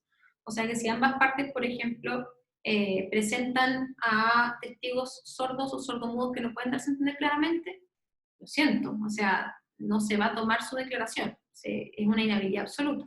En cambio, si es que ambas partes presentan testigos que, por ejemplo, son familiares, se podría purgar estas tachas porque ambas partes presentaron testigos con las mismas inhabilidades. Las inhabilidades absolutas no pueden renunciarse y las inhabilidades relativas sí pueden renunciarse, incluso tácitamente, en el caso en que yo presente, por ejemplo, a el papá del demandado y la otra parte no incidente la tacha, no pida que se declare la inhabilidad, entonces se entiende que se renuncia a la tacha. Bacán, pasó, ¿cierto? ¿Cuáles son las limitaciones a la prueba testimonial? Ojo aquí, cuando no podemos rendir prueba testimonial para acreditar un hecho, no se puede rendir la prueba de testigos para probar un acto o contrato que haya debido constar por escrito. Y tienen que constar por escrito las obligaciones que emanan de actos y contratos solemnes, o sea, los instrumentos por vía de solemnidad, y los actos o contratos que contengan la entrega o promesa de una cosa que valga más de 2 unidades tributarias mensuales. Y tampoco es admisible la prueba de testigos para acreditar la adición o alteración de lo expresado en un acto o contrato, siempre teniendo en consideración que es posible, según lo que veíamos, impugnar un instrumento público por vía de la prueba testimonial, pero va a ser difícil. ¿De quién es la iniciativa en la prueba testimonial? Aquí también podemos hablar de una iniciativa de parte y una iniciativa del tribunal. Con respecto a la iniciativa de parte, podemos hablar de una medida prejudicial probatoria o podemos hablar de que se rinda durante el juicio. Y aquí sí, solamente puedo rendir la prueba testimonial a iniciativa de parte durante el juicio dentro del término probatorio. Aquí sí, solo dentro del término probatorio. Y la iniciativa del tribunal, el tribunal la puede solicitar después de la citación a oír sentencia como medida para mejor resolver. ¿Bien? Pero ojo, solo respecto de testigos que ya hayan declarado en juicio y su único objetivo es que vengan a aclarar lo que hayan dicho. No pueden citar a nuevas personas. Bien. Ahora, ojo con la oportunidad procesal entonces. Antes del juicio como medida prejudicial probatoria, en primera instancia, durante el juicio, en primera instancia, solo durante el término probatorio, y en segunda instancia, como medida para mejor resolver. Y en primera instancia también como medida para mejor resolver. ¿Cuáles son las obligaciones de los testigos? Tienen la obligación de comparecer, de prestar declaración y de decir la verdad. Y los derechos de los testigos es que se les cite en un día preciso, y que se le paguen los gastos que importa su comparecencia. Primera obligación de los testigos es entonces comparecer, ir, ¿cierto? Presentarse. El artículo 359 dice que toda persona, cualquiera que sea su estado o profesión, está obligada a declarar y a concurrir a la audiencia que el tribunal señale con este objeto. Cuando se exija la comparecencia de un testigo a sabiendas de que inútil su declaración, podrá el tribunal imponer a la parte que la haya exigido una multa. ¿Bien? Entonces, ojo aquí, tenemos esta obligación de comparecer, que significa la obligación de ir al tribunal. Tenemos algunas excepciones, ¿ya? Donde no existe este deber de comparecer, que serían, por ejemplo, los testigos que están fuera del territorio jurisdiccional, que no tienen el deber de comparecer ante este tribunal, pero sí tienen el deber de comparecer si es que yo envío un exhorto ante el otro tribunal, ante el tribunal exhortado. Tampoco tienen el deber de comparecer los que señala el artículo 361, los presidentes, senadores, diputados, etc. Ojo, aquí pasa lo mismo que hablábamos anteriormente. Se ven eximidos de la obligación de comparecer, no de declarar ni de decir la verdad. No tienen que ir, pero sí puede ser que el juez vaya a su casa a tomar su declaración. Y también tenemos de aquellos que gozan inmunidad diplomática, que no están ni obligados ni a declarar, ni a comparecer, porque pueden declarar por medio del informe. Esta es la otra entonces obligación. Tenemos primero la obligación de comparecencia que vimos recién, ahora tenemos la obligación de prestar su declaración. Aquí tenemos también excepciones, que son, por ejemplo, las personas que están ligadas por un secreto profesional, no tienen la obligación de declarar, ¿ya? También las personas que tienen algún grado de parentesco con respecto a la persona que podrían estar afectando, ahí tampoco se les obliga a declarar. Ojo, tienen que comparecer, pero no tienen que declarar. Tienen que decir, no, me niego a declarar porque hay un vínculo de parentesco, me niego a declarar por secreto profesional. Y también tenemos la incriminación del delito. Nadie puede ser obligado a autoincriminarse, entonces si es que su declaración importa, por ejemplo, autoincriminarse o hablar de su participación en algún delito, tampoco tienen que declarar. Pero ojo, sí comparecer, no declarar. Y por último, siempre está la obligación de decir la verdad, y para asegurarse de esto, entonces, se establece el juramento, ¿verdad? Y el juramento es importante porque en el caso de que se acredite que este testigo mintió después de haber prestado juramento, entonces puede estar cometiendo el delito de falso testimonio. El que quiera rendir la prueba testimonial, y aquí estamos hablando más bien del procedimiento para poder presentar la prueba testimonial, lo primero que tenemos que hacer es presentar una lista de testigos donde se individualiza las personas que quiero que se citen a declarar. Tengo que acompañar esta lista de testigos y en el plazo de 5 días siguientes a la última notificación de la resolución que recibe la causa a prueba. ¿Ya? Bueno, más bien desde que se abre el término probatorio, piénsenlo así, porque el término probatorio se abre desde que se notifica la última resolución, perdón, desde que se hace la última notificación de la resolución que recibe la causa prueba, o desde que se falla acerca del último recurso de reposición y se notifica esa resolución. Entonces, desde que se abre el término probatorio, se tienen 5 días para presentar la lista de testigos y la minuta sobre puntos de prueba. Ojo que en los incidentes y en el juicio sumario, esta lista de testigos tiene que presentarse en el plazo de 2 días. Con respecto a qué pasa si es que no se presenta la lista de testigos, la verdad es que si es que no presentamos la lista de testigos, no vamos a poder rendir la prueba testimonial. ¿Bien? Tiene que indicarse el nombre, el apellido, el domicilio, la profesión y también el oficio. Y no existe alguna limitación en cuanto al número de los testigos, ¿vale? Porque yo puedo acompañar 30 testigos, la limitación respecto a los testigos opera de cuántos pueden efectivamente declarar. Yo puedo acompañar 50 para asegurarme que lleguen 5, ¿cierto? Y sabemos que se debe acompañar entonces la lista de testigos y también la minuta sobre los puntos de prueba. Entonces yo tengo una minuta acerca de qué cosas le voy a preguntar al testigo. Y esto es importante saber qué pasa si es que yo no la acompaño. Porque sabemos que si es que yo no acompaño la lista de testigos, entonces no voy a poder rendir la prueba testimonial. ¿Qué pasa si no acompaño la minuta? La verdad es que esto no tiene mayores efectos. Si es que yo no acompaño la minuta sobre los puntos de prueba, igual puedo rendir la prueba testimonial. Aquí la única diferencia es que se le va a interrogar al testigo acerca de los hechos sustanciales pertinentes y controvertidos que se establecieron en la resolución que recibe la causa prueba. Ese va a ser el único efecto, que se le va a preguntar acerca de esas cosas. Una vez que presentamos la lista de testigos, entonces el tribunal tiene que fijar un día y una hora determinada en que ésta se va a realizar, ¿ya? Y tenemos que citar, el tribunal no tiene la necesidad de citar a cada uno porque en verdad a cada una de las partes le interesa que vaya el testigo, así que uno se va a asegurar de que efectivamente vaya. La audiencia misma, aquí también va a pasar lo mismo que en la absolución de posiciones, se tiene que contratar a un receptor para que tome la prueba testimonial como un ministro de fe. Luego se le toma el juramento a los testigos y después se determina, o sea, y después vamos a empezar con la prueba testimonial propiamente tal, ¿ya? ¿En qué orden se toma esta? La verdad es que vamos a presentar primero los testigos, normalmente primero de la parte demandante y después de la parte demandada, y tienen que pasar de manera separada, ¿ya? Y también es el tribunal que tiene que tomar las medidas necesarias para que estos no se vayan comunicando entre las interrogaciones. Entonces, vamos a tener primero este orden, vamos a contratar al receptor, vamos a tener el orden, ya primero partimos con los del demandante, que pasa el número 1, juramento, y le empezamos a preguntar las cosas.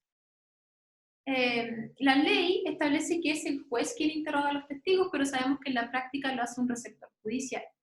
Los testigos tienen que responder de manera clara y precisa las preguntas, expresando por qué están aseverando los hechos. ¿Bien? Ojo que cada parte tiene derecho para dirigir las interrogaciones que estime conducentes a fin de establecer las causales de inhabilidad legal que puedan oponerse a los testigos y para que estos rectifiquen, esclarezcan o precisen los hechos sobre los cuales se invoca el testimonio. Entonces, vamos a ver que la forma en que se realiza esta audiencia propiamente tal va a ser en el siguiente orden, normalmente en la práctica. Vamos entonces a comparecer, va a estar el ministro de fe, van a estar los abogados de las partes, ¿cierto? Y vamos a decir, ya, empecemos con los de testigos del demandante, vamos con el número 1. Que llegue el número 1, se le toma juramento y el abogado de la contraparte le puede hacer primero preguntas de tacha, ¿ya? Como por ejemplo, ¿usted cómo conoce al demandado? Ah, es su hermana, ya, vale. Y ahí tenemos una tacha lista, ¿cierto? Y después se pueden también hacer las otras preguntas. Eh, una vez que se formula la tacha, porque yo, la forma en que hago la tacha misma, que la tacha es un incidente especial regulado por la ley, la tacha, yo entonces hago primero las preguntas de tacha y después formulo la tacha. Entonces, incidento la tacha. Entonces, promuevo incidente de tacha, el testigo tanto tanto, por esta razón. Ahí se va a abrir un incidente, es un incidente especial, y se le va a dar traslado a la contraparte que puede tomar dos actitudes. Puede pedir, por ejemplo, que se omita el testimonio de este testigo y que se tome el testimonio de otro. Por ejemplo, ay chuta, yo pensé que iba a pasar colado ya filo, lo cambio, ¿cierto? O puede solicitar el rechazo de la tacha y ahí se lleva a cabo el examen normal, la rendición de la prueba testimonial y el tribunal va a fallar acerca del incidente en la sentencia definitiva. ¿Tienen alguna duda con la tacha? Chiquillas, me interesa que quede bien claro.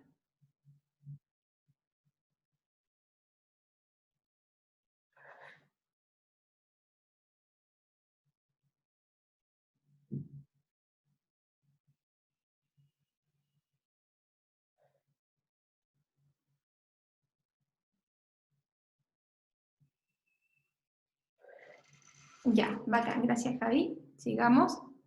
La declaración propiamente tal va a iniciar con las preguntas del receptor y también nacen también las oportunidades para hacer preguntas para esclarecer los hechos y también el contrainterrogatorio, o sea, la parte que no lo presentó, hacer preguntas también. Estas declaraciones después, al igual que la absolución de posiciones, se deja constancia por escrito, esta se tiene que imprimir y se tiene que firmar por el testigo y adjuntarse al expediente. Aquí tenemos entonces el procedimiento de las tachas, para que tengan ojo con eso. Las tachas entonces es el medio procesal de hacer valer la inhabilidad que afecta a los testigos, ojo que es un incidente especial. La oportunidad para hacerla valer, yo puedo hacerla valer en la audiencia misma como vimos, o también por escrito en el periodo entre la presentación de la lista de testigos hasta la audiencia. Se formulan primero con las preguntas de tacha y después con el incidente de tacha propiamente tal.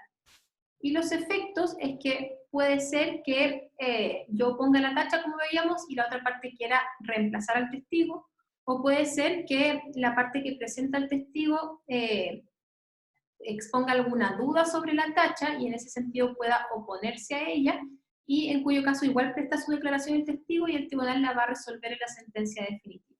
Y además, siempre considerando lo de la inhabilidad absoluta, que el tribunal puede inhabilitar de oficio al que tenga alguna notoria inhabilidad absoluta. ¿Cuál es el valor probatorio de la prueba testimonial? Vamos a tener que preguntarnos lo siguiente primero.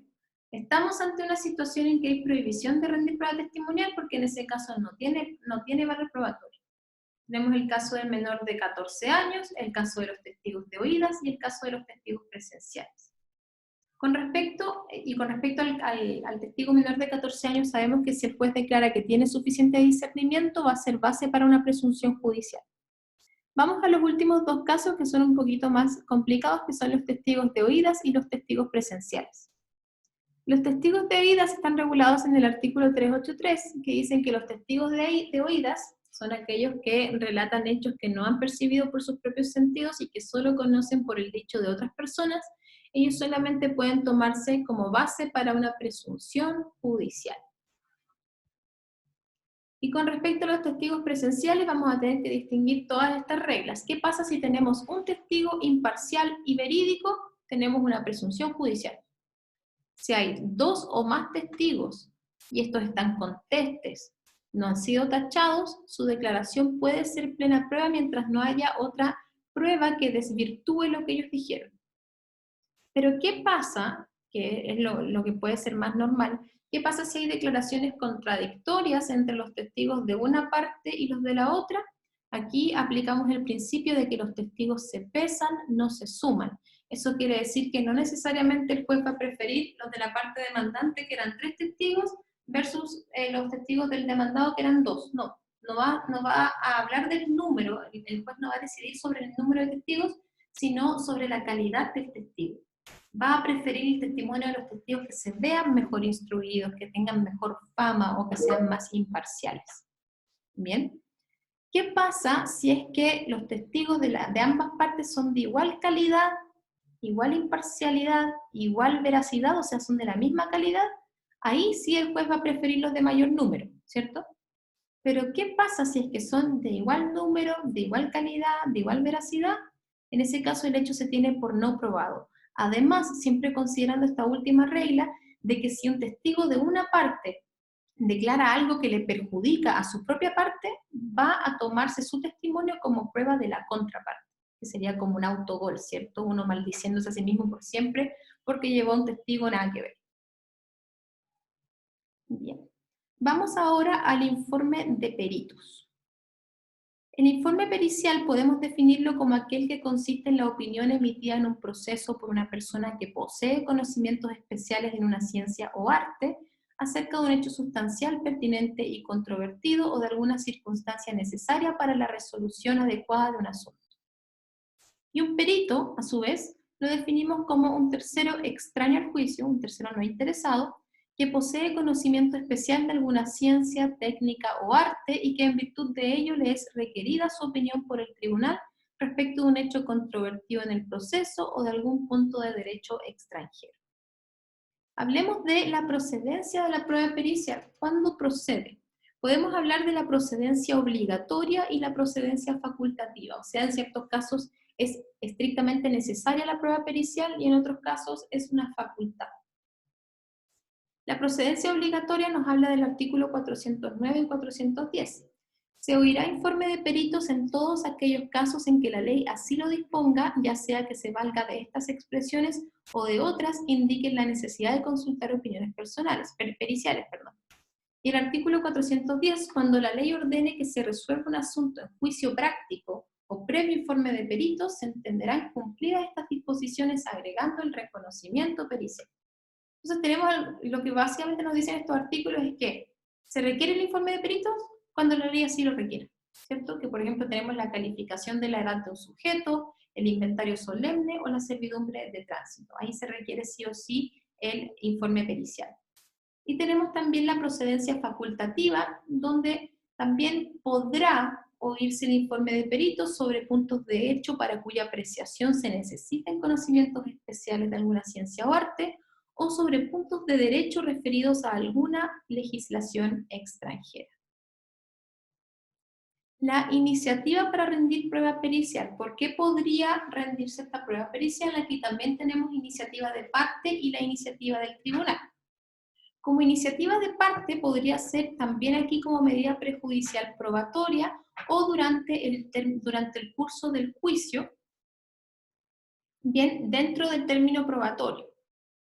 Y con respecto a la iniciativa del tribunal, también podría el tribunal solicitarla como medida para mejor resolver. ¿Cuál es el valor probatorio de la prueba pericial? Aquí esta es una pregunta súper usual porque es como la excepción a la regla, porque sabemos que en todos los medios probatorios del proceso civil nos regimos según la prueba legal y tasada, que significa que sea tasada significa que la forma en que el tribunal debe apreciar la prueba está establecida en la ley. Y eso es lo que hemos visto. Por eso hemos estudiado el valor probatorio de cada medio probatorio, porque la ley nos dice cuál es el valor que tenemos que asignarle a cada uno. Eso es que sea tasada. Sin embargo, el valor probatorio de la prueba pericial es una excepción a la regla general porque el código establece que el juez va a apreciarlo de acuerdo a las reglas de la sana crítica. Y sabemos que las reglas de la sana crítica significa que el juez tiene cierta libertad para apreciar la prueba con los únicos límites establecidos por las máximas de la experiencia, los principios de la lógica y los conocimientos científicamente afianzados. Ahora vamos a la inspección personal del tribunal. Se define como el examen que el tribunal realiza por sí mismo de hechos o circunstancias materiales controvertidas en el pleito para adquirir convicción acerca de su verdad o exactitud. Aquí puse en pregunta, inmediación, principio inquisitivo, porque hay dos cosas interesantes que se dan con la inspección personal del tribunal. Primero, con respecto al principio de la mediación. Sabemos que en el proceso civil la rendición de la prueba se rige según el principio de la mediación, o sea que el juez no percibe por sí mismo la rendición de la prueba, sino que esta prueba, como vimos, se rinde ante un receptor judicial y es el juez quien después la lee en el expediente. Entonces el juez no percibe por sí mismo la prueba. Mientras que en el proceso penal es todo lo contrario, ¿cierto? Es un principio de inmediación donde los jueces tienen que estar presentes durante toda la rendición de la prueba. Aquí tenemos una excepción donde pareciera ser que en el proceso civil sí tenemos una manifestación del principio de la inmediación, porque es el tribunal quien por sí mismo va a realizar una diligencia probatoria, que es la inspección personal del tribunal. Y la otra pregunta que les hice es la del principio inquisitivo, porque sabemos que el principio inquisitivo, un sistema inquisitivo, supone que es el tribunal quien investiga los hechos y después resuelve. Y sabemos que ese no es el sistema que rige nuestro derecho procesal es en sede procesal penal, derechamente acusatorio, el procesal civil es derechamente dispositivo, ¿cierto? El tribunal solamente se mueve y solamente se pronuncia en base a lo que las partes, los intervinientes le aportan, no investiga por sí mismo. Esto también sería una suerte de excepción a eso porque es el tribunal quien va a investigar por sí mismo a través de esta inspección personal del tribunal. Creo que hay una duda por ahí, denme un segundo.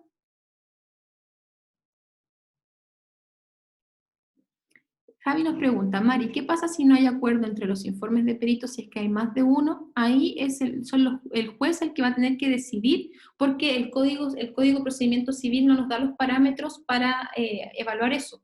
Nos dice simplemente que se va a evaluar según la sana crítica, así que el juez, en virtud de su sana crítica, de su propia libertad para evaluar la prueba, va a decidir a cuál le cree más, ¿ya? Y siempre con los límites de los principios de la lógica, las máximas de la experiencia y los conocimientos científicamente afianzados. Entonces, por ejemplo, podría ser una máxima de la experiencia, no sé, que el juez le crea al perito que lleva más tiempo ejerciendo la profesión que al otro que lleva menos tiempo, porque según su experiencia, eh, los peritos que llevan más tiempo ejerciendo la profesión saben más a qué se refiere esta cosa, han visto más casos, etc. Entonces, ese sería un ejemplo. Pero siempre tiene que ser fundado. Vamos a la iniciativa de la prueba pericial. Tenemos una iniciativa legal, como veíamos, aquí tenemos una iniciativa legal porque hay ciertos casos en que el mismo código nos dice que tenemos que rendir la prueba pericial. La iniciativa de parte, que puede ser durante el juicio o como medida prejudicial probatoria, y la iniciativa del tribunal también. Perdón, estaba quedándome todavía con el informe de peritos. Aquí estamos hablando de la iniciativa de la inspección personal del tribunal. Ahí sí. Aquí sí puede también tener una iniciativa legal, ¿vale? Porque hay asuntos en que la ley misma nos dice que se requiere de la inspección personal del tribunal, como la denuncia de obra ruinosa, también la iniciativa de parte como medida prejudicial probatoria durante el juicio, y la iniciativa del tribunal durante el juicio cuando lo estime necesario, y también como medida para mejor resolver. El valor probatorio está establecido en el artículo 408, que nos dice que la inspección personal del tribunal constituye plena prueba en cuanto a las circunstancias o hechos materiales que el tribunal establezca en el acta como resultado de su propia observación.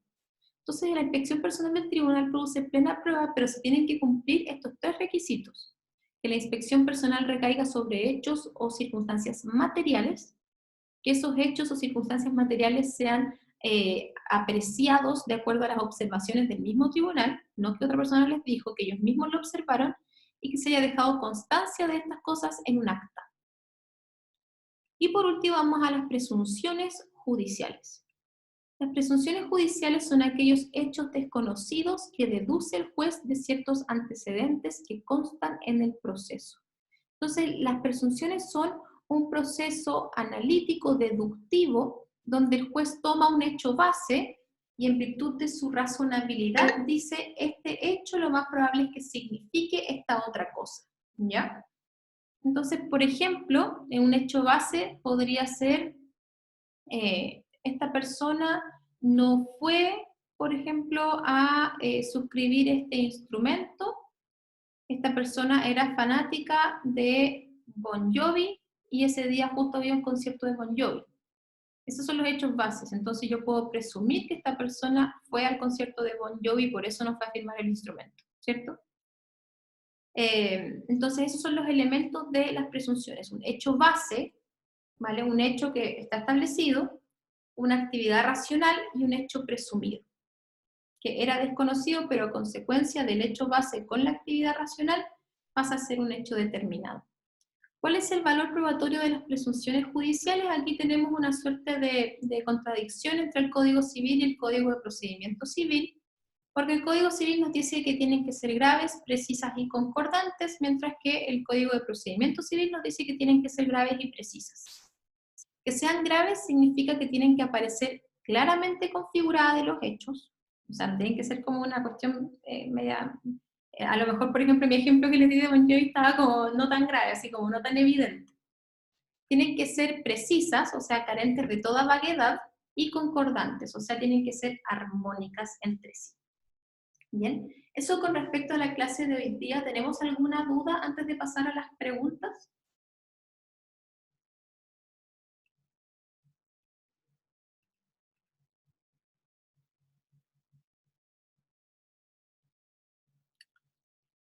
Mari, ¿qué pasa si a través de la inspección personal del tribunal no se tiene por acreditado el hecho? ¿Puede favorecer a la contraparte? Sí, de todas maneras, de todas maneras. Y de hecho, igual podría darse por acreditado el hecho que nos beneficia. Por ejemplo, el demandante está alegando que hay una obra ruinosa, que el techo se va a caer encima de una calle en pronto tiempo. Entonces el tribunal va a hacer la inspección personal del tribunal, pero cuando llegan pueden apreciar que esto está completamente arreglado, que ya renovaron todo, que incluso pusieron como un techito en la calle para que no pase nada, y dejan constancia de eso. Y este hecho es el que va a ser plena prueba.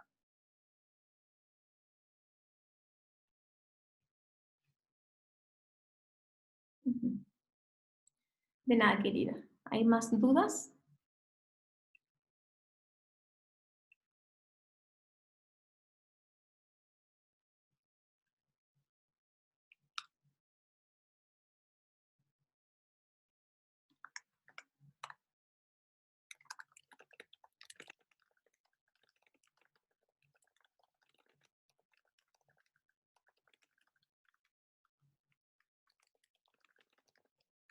Ya, veamos las preguntas entonces. Déjenme agregar estas últimas dos, que se las voy a poner para que no se les olvide.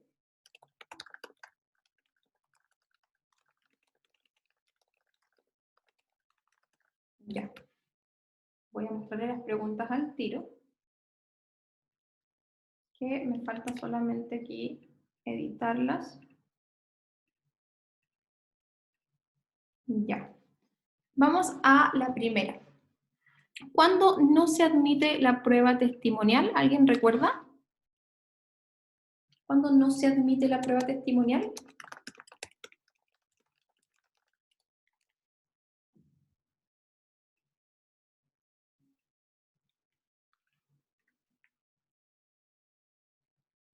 ¿Cuándo no se admitía la prueba testimonial? Ojo con esa, porque la he visto que la pregunta. Bueno, claro, fuera del término probatorio no se admite, e incluso dentro del término probatorio, ¿habrá algún caso en que yo no puedo rendirla?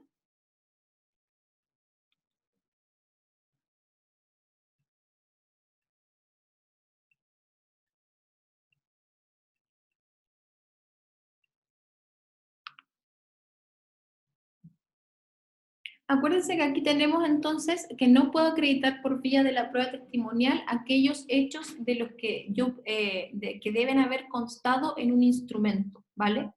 Por ejemplo, la promesa por escrito. Y también tenemos aquellos casos en que las obligaciones de que trata el litigio exceda de 2 unidades tributarias mensuales, ahí tiene que constar por escrito, ¿ya? ¿Cuáles son los requisitos de la confesión? Aquí teníamos entonces que haya una declaración unilateral y exenta de vicios de voluntad, que sea sobre hechos precisos, que sea sobre hechos personales del confesante y que el confesante esté consciente de que estos hechos los está confesando en su propio perjuicio. ¿Qué es una tacha y en qué momento se resuelve? Una tacha es un incidente especial a través del cual una parte trata de hacer valer una inhabilidad absoluta o relativa respecto al testigo de la contraparte. ¿Y en qué momento se resuelve? Si es que la contraparte no reemplaza al testigo, insiste en el testimonio, esta tacha se va a resolver recién en la sentencia definitiva. Entonces, ojo ahí porque le pueden preguntar, ¿qué incidentes especiales se resuelven en sentencia definitiva? Tenemos las tachas y las costas. ¿Cómo se clasifica la confesión? Tenemos la confesión judicial y extrajudicial, tenemos la confesión expresa y tácita, espontánea y provocada, tenemos la confesión también pura y simple, compleja y compleja, ¿y cuál es la que me falta? Ayúdenme, tenemos la pura y simple, compleja y calificada, y tenemos también la de divisible e indivisible, y todas esas clasificaciones son importantes. Señale un ejemplo de instrumento público que no sea la escritura pública, tenemos millones. La cédula de identidad, el pasaporte, tenemos el certificado de nacimiento, certificado de dominio vigente, una patente, etc. ¿Cuál es el valor de la confesión en el proceso penal? Ay, perdón, me salté una. ¿Cuál es el valor probatorio de la prueba confesional? Vamos a ver que si es que es una confesión judicial, tiene un valor probatorio, y si es que es una confesión extrajudicial, tiene otro valor probatorio. Ahí hay que distinguir y tienen que aprendérselo. Confesión extrajudicial vamos a tener que distinguir si es que se presentó, por ejemplo, de manera verbal, va a ser base de una presunción judicial. Si se presentó de manera escrita, va a aplicar las reglas de los instrumentos. Si es que fue prestada ante la parte que la está invocando, puede ser una presunción grave. Lo mismo si es que se trata de un juicio diverso, presunción grave, o ante un juez que tenga jurisdicción pero no competencia, también presunción grave. Y la única forma en que podría constituir plena prueba la confesión extrajudicial sería en el caso en que se rinda esta prueba en un juicio diverso, pero entre las mismas partes. Eso con respecto a la confesión extrajudicial. Y con respecto a la confesión judicial, tenemos que va a hacer plena prueba respecto a los hechos personales del confesante y respecto a sus dichos que no recaigan en hechos personales, hacer plena prueba, pero siempre aceptando prueba en contrario. Y ahora, ¿cuál es el valor de la confesión en el proceso penal? Ojo con esta cosa, ¿bien? Porque sabemos que más que de confesión, en el proceso penal no hablamos de confesión, sino que hablamos de la declaración del imputado, porque no tomamos la declaración del imputado tanto como un medio de prueba, sino como un medio de defensa del imputado, ¿bien? Y sabemos que la confesión del imputado no produce plena prueba bajo ningún motivo, ¿bien? Para empezar, no tiene que rendir la declaración si es que no quiere. Y si es que quiere, lo va a hacer para defenderse. Y si es que quiere, por ejemplo, confesar, por ejemplo, aceptando un procedimiento simplificado donde admite responsabilidad, incluso en ese caso no se puede condenar solamente sobre la base de su admisión de responsabilidad. Entonces no tiene tanto valor probatorio, se supone. ¿En qué casos se opera la confesión tácita en el procedimiento civil? Tenemos el caso en que se cite a absolver posiciones y la persona comparezca y dé respuestas evasivas, comparezca y se niega a responder, o no comparezca en la segunda citación, siempre y cuando se haya dejado constancia de que no compareció, que nosotros hayamos pedido que se le aperciba de que se le iba a tener por confeso, que se certifique que no compareció, que yo solicite al tribunal que efectivamente lo tenga por confeso y que el tribunal así lo establezca. ¿Por qué es importante distinguir entre preguntas asertivas e interrogativas en relación al pliego de posiciones? Sabemos que es súper importante porque si es que opera la confesión tácita, solamente lo vamos a tener por confeso respecto a las preguntas asertivas. ¿Cuál es el valor probatorio de la prueba testimonial? Aquí vamos a tener que distinguir si es que es un testigo de oídas, base de una presunción, si es que es un testigo presencial, vamos a tener que distinguir si es que es uno, si es que son dos que están contestes, si es que hay contradicción entre las partes, si es que son de la misma calidad, mismo número, etc. ¿Cuándo la confesión extrajudicial podría tener el mérito de plena prueba? Esta pregunta la he visto varias veces, la 11, que es el caso que yo les mencionaba. La confesión extrajudicial casi siempre es como base de una presunción, o a veces una presunción grave, pero en el caso de que se haya presentado en un juicio diverso, pero entre las mismas partes, puede tener el mérito de plena prueba. ¿Cuándo tienen valor los instrumentos privados? En la medida en que sean reconocidos o mandados a tener por reconocidos en juicio. ¿Cómo se deben acompañar los instrumentos al juicio? Tenemos que distinguir entre instrumento público e instrumento privado. El instrumento público tenemos que acompañarlo con citación. El instrumento privado tenemos que distinguir si es que emana de las partes o emana de terceros. Si es que emana de las partes, lo acompaño con el apercibimiento del artículo 346, número 3, y si es que emana de un tercero, lo acompaño con citación, y lo más probable es que me convenga después citarlo también como testigo a este tercero. ¿Qué cosas deben probarse? Aquí está el artículo 14, esto más se relaciona con el régimen probatorio en general.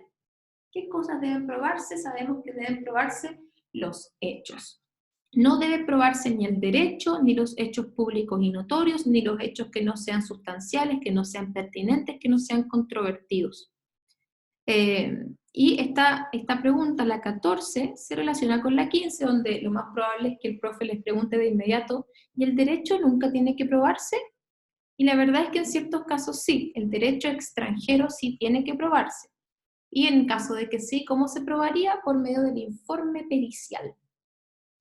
16. ¿Qué características deben reunir las presunciones para que tengan valor de plena prueba? Sabemos que tenemos una discordancia entre el Código Civil y el Código de Procedimiento Civil. El Código Civil dice que las presunciones tienen que ser graves, precisas y concordantes, y el Código de Procedimiento Civil solamente dice que tienen que ser graves y precisas. ¿Bien?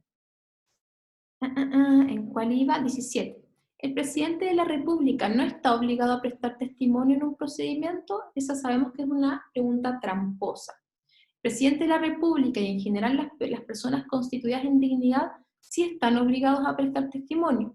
La obligación de la que están eximidos es la de comparecer, o sea, no tienen que ir al tribunal. Pero puede ser que el tribunal vaya a su casa, el juez vaya a su casa y ahí le tome la prueba de testimonio. 18. ¿Qué pasa si no se presenta la lista de testigos en el plazo establecido? Sabemos que ya no podríamos, se caduca nuestra oportunidad de rendir la prueba de testigos. ¿Y qué pasa si no se presenta la minuta de los puntos de prueba? Ahí no tenemos mayor problema, Igual podemos rendir la prueba testimonial, solamente que a los testigos se les va a interrogar acerca de los hechos sustanciales pertinentes y controvertidos que se hayan establecido en la resolución que recibe la causa prueba. ¿Cómo se valora la prueba pericial? Sabemos, según lo que vimos recién, que se valora de acuerdo a las reglas de la sana crítica. ¿Bien? ¿Qué significa esto? Que el juez va a tener cierta libertad a la hora de valorar esta prueba, siempre que no contravenga los principios de la lógica, los conocimientos científicamente afianzados y las máximas de la experiencia. Es así como también se valora la prueba en el proceso penal. Bien. ¿Cuándo se puede presentar la prueba pericial? Sabemos que tenemos la prueba pericial que procede de manera facultativa y de manera obligatoria. Ojo ahí. Y aquí les agregué estas últimas dos en este último ratito para que no se olviden, porque igual he visto que lo preguntan, de cuándo opera el principio de la inmediación en el procedimiento civil y señala una manifestación del principio inquisitivo en el procedimiento civil. Ambas de estas preguntas se refieren a la inspección personal del tribunal. Les recomiendo que las desarrollen, ¿vale? ¿Por qué es por qué es una manifestación del principio de la inmediación? ¿Por qué es una manifestación del principio inquisitivo? ¿Bien? Hasta aquí hemos llegado, perdón que avancé tan rápido, pero como que en un momento me dio pánico que no íbamos a alcanzar a verlos todos, al igual que la vez pasada.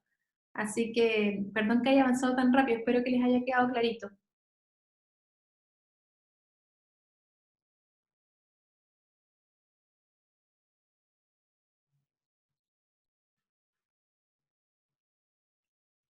De nada, chiques, que estén súper bien. Gracias a ustedes por unirse a la clase y por la confianza como siempre. Que estén súper bien. Que estén súper bien, bye bye. Y gracias a todos por participar en este segundo ciclo. No están todos los que siempre estaban, pero muchas gracias por participar y voy a estar avisando cuando empiece el tercer ciclo, aunque a ustedes, bueno, ya no les va a interesar, sí, ya hicieron el segundo. Pero muchas gracias por todo, chiquillos, por su confianza, los quiero mucho. Bye bye.